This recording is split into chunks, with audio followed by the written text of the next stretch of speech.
பவுலின் பணிவாழ்வு. இது இயேசு கிறிஸ்துவுக்குள் பிரியமான என் சகோதர சகோதரிகளே, இந்த நிமிட நச்சரிக்கை இயேசுவின் நாமத்தில் நான் உங்களை அன்போடு அழைக்கிறேன். புனித பவுலின் பணிவாழ்வு. அவர் படாத சோதனைகள் இல்லை, வேதனைகள் இல்லை, கலாபனைகள் இல்லை, நிந்தைகள் இல்லை, அவமானங்கள் இல்லை, இடர்பாடுகள் இல்லை, எண்ணங்கள் இல்லை. இத்தனை சோதனைகளில்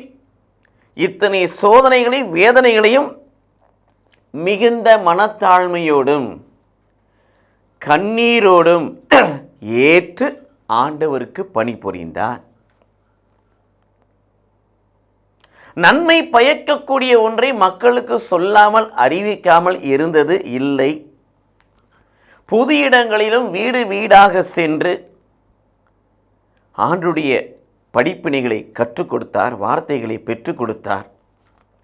எல்லாவற்றுக்கும் மேலாக இயேசுவில் நம்பிக்கை கொள்ளுமாறு மனமாறி கடவுளிடம் வந்து சேருமாறும் யூத மக்களுக்கும் அவர் வற்புறுத்தி கூறினார். ஏனென்றால் அவர் புறையினுத்து அப்போஸ்தலராக திருத்துதராக வந்தாலும் அதை தன் சொந்த மக்களுக்கும் யூத மக்களுக்கும் அவர் கற்றுக் கொடுத்து வந்தார் என்று பார்க்கிறோம்.